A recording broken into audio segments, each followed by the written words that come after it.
Hello and welcome to Observer TV News. It's Wednesday, November 21st. I'm Rhushanthy Kesunathan and here are the top stories. An E. coli outbreak is affecting romaine lettuce. The Raptors pulled off a close win in Orlando and a fight broke out at a rap concert last night. And now to our top story. Don't eat romaine lettuce. The Public Health Agency of Canada is warning people in Ontario and Quebec not to eat romaine lettuce.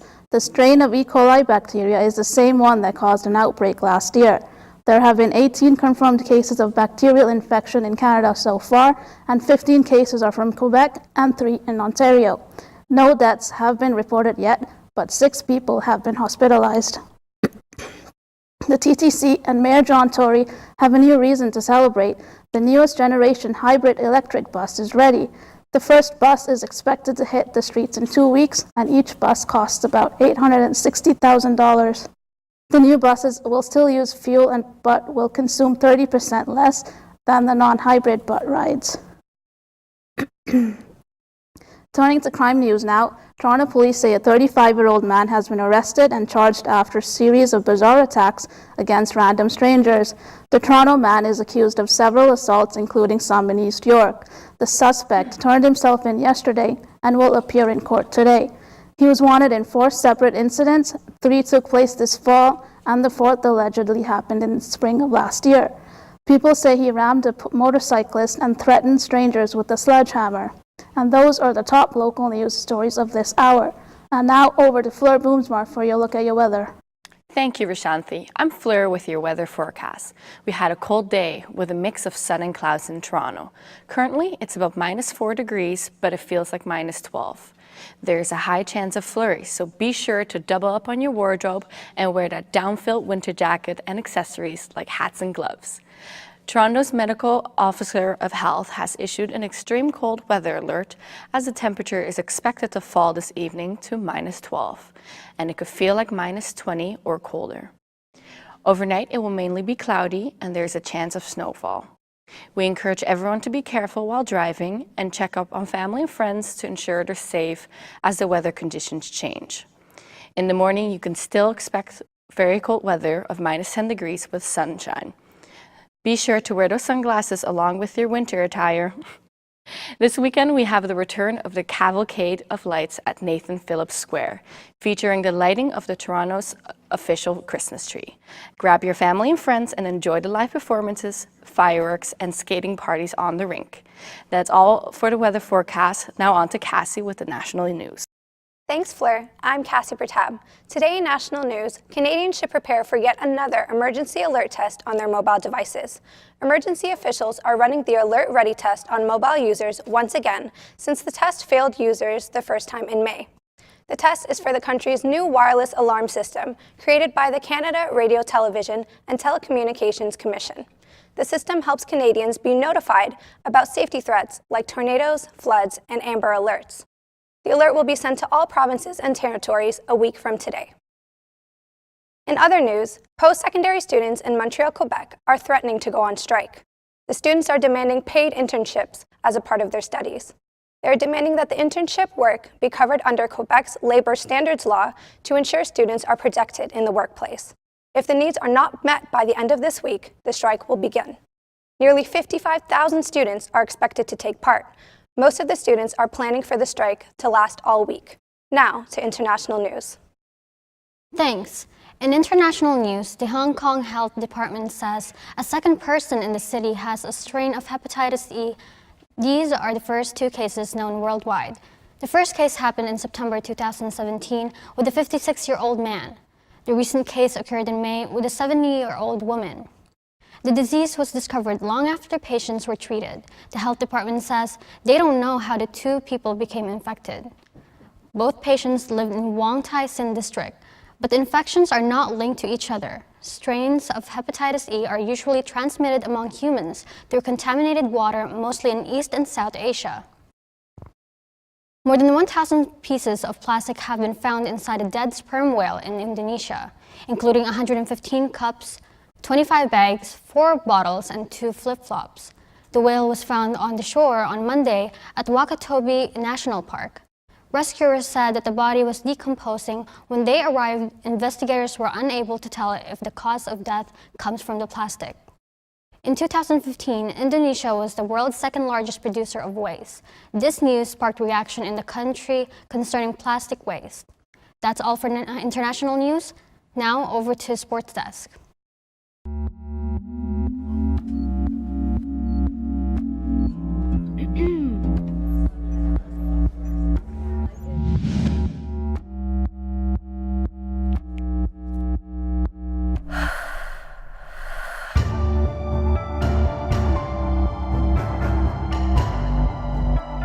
Cut.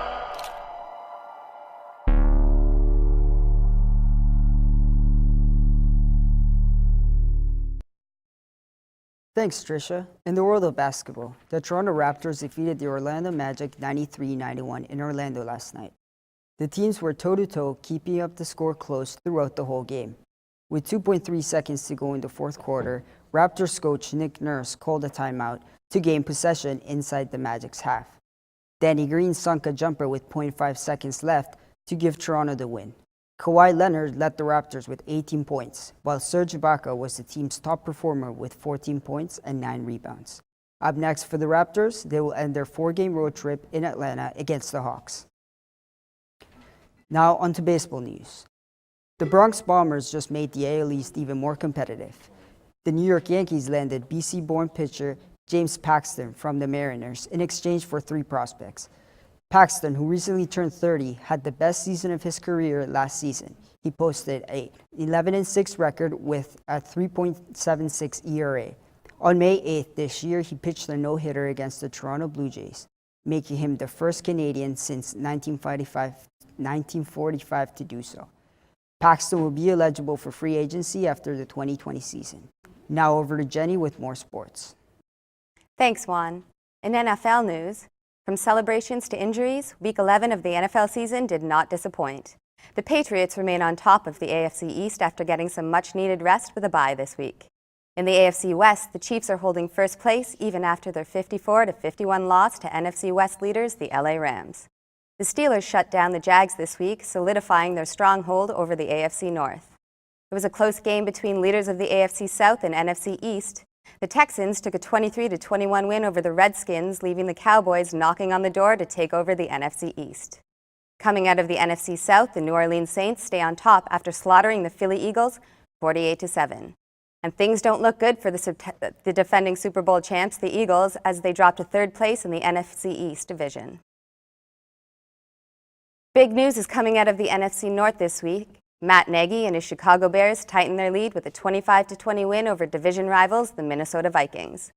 The Bears now have an 83% chance of winning the division, which could be a first for the team since 2010. The Bears' defense shut down the Vikings with Khalil Mack and Akeem Hicks both recording sacks on quarterback Kirk Cousins. In his second game back after suffering an ankle injury, linebacker Mack looked good as new.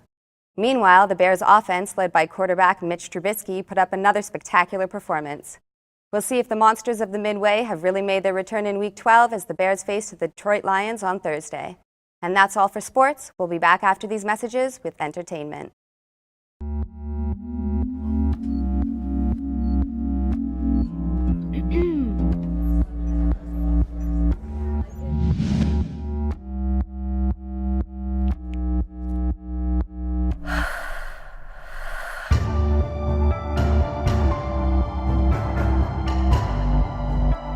Cut.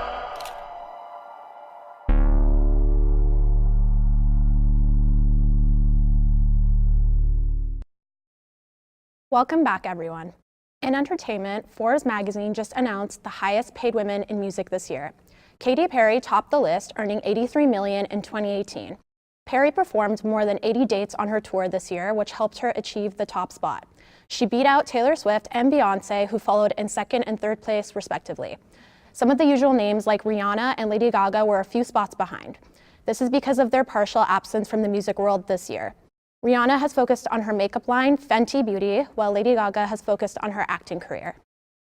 Kanye West donated $500,000 towards the California Fire Relief Fund after his home came close to being affected by the blaze. West hired private firefighters to protect his luxury mansion from the flames.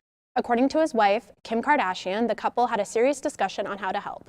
Today, Kim will be on the Ellen DeGeneres show to announce how they will help. They will gift $100,000 to a firefighter that lost his home in the fire.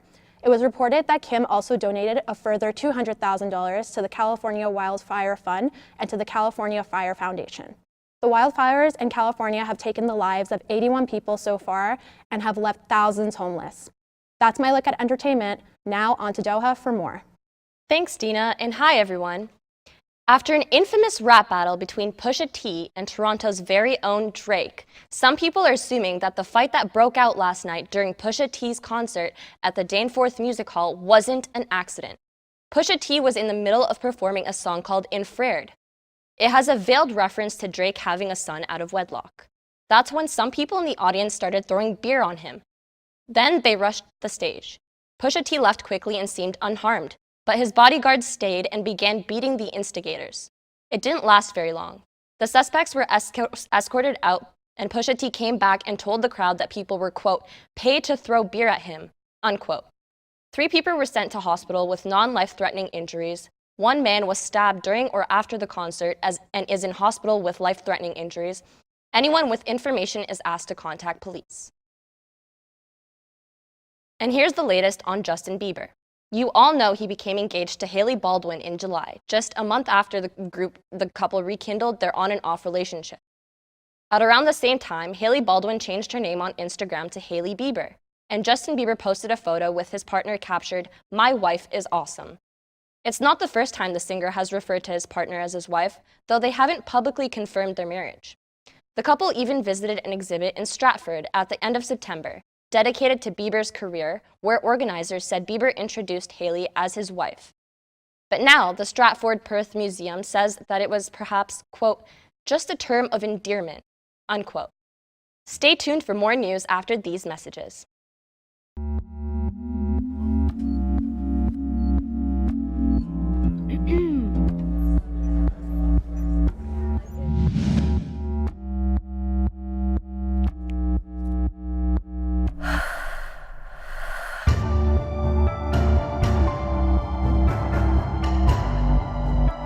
Cut.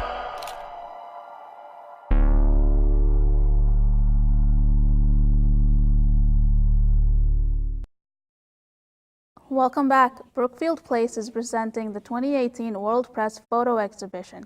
It's a 61st annual photography contest hosted in Toronto. The prize-winning photos were gathered by World Press photo officials, and Observer TV News' reporter Chanel Semister has the details.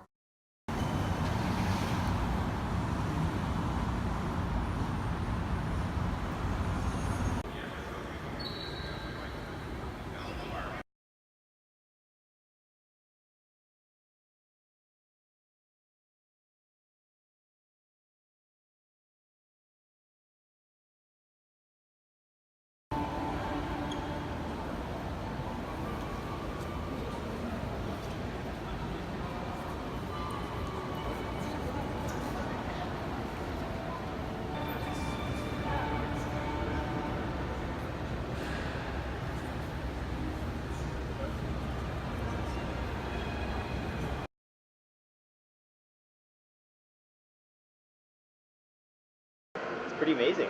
It's cool that it's free and available to everyone in the public. And there's some pretty amazing work here that I haven't seen before. And some pretty amazing stories, and it's nice to see them all blown up, put together in a nice display like this.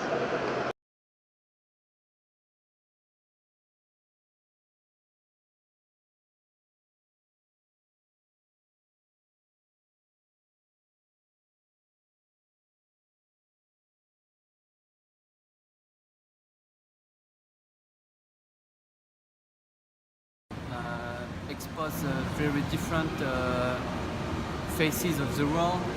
It was like the nature, the pollution, the civilization with some activity of human. So it's like a diversity, and it's really fine. I like it.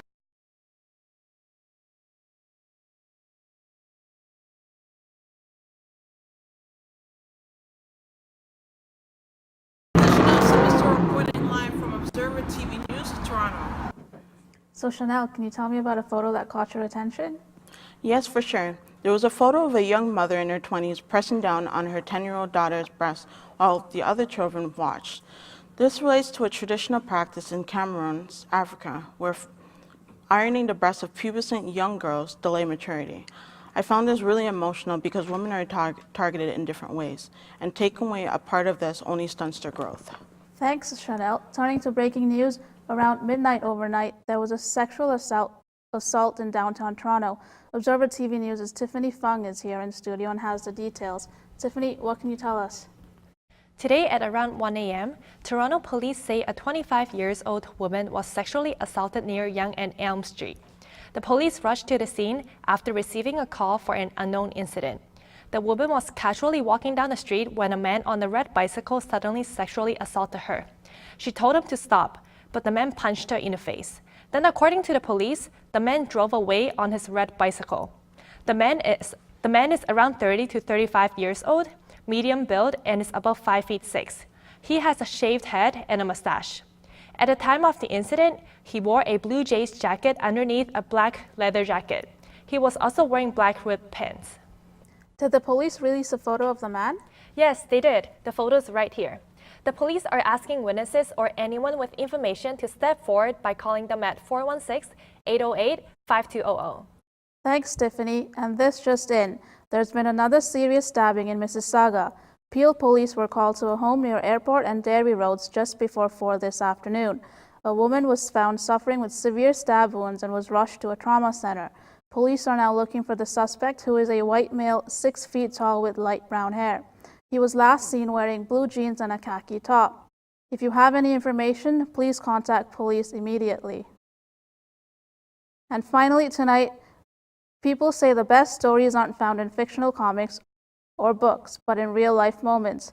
Asobi Baberi is here tonight with the story of an East York comic book store owner and how his business got started. Asobe? Well, Rhushanthy, like any good story, June Lee's began with a turn of events. For the 49-year-old owner of Atomic Age Comics, located at Papin Bain Avenue, his story started over a decade ago when he noticed his father being drawn to the Danforth area, where he would always visit his daughter and his grandkids. Lee then decided to move to the Danforth area with his father and open up a bookstore a block away from his sister's home. Lee's dad, who has since died, would visit his grandkids almost every day and spend time at the store chatting with the customers. The Toronto Observer caught up with Lee, who said he will continue to run the store for as long as he can. And if the time comes to retire, he'll either pass down his store to his children or simply sell it. He also says things are certain in the 12 years of running his store that there is a high demand for books and comic books today. Now, the main demographic of Atomic Age Comics customers are individuals between the age of 20 to 40, but small children are a common sight in the store. Lee doesn't have a lot of free time to read books when running the store, but then again, what's a good story without some good old-fashioned irony? Rhushanthy? Thanks, Asobe. And that's our show for now. You can find the latest news on our website at torontoobserver.ca. On behalf of everyone here at Observer TV News, thanks for watching and have a great night.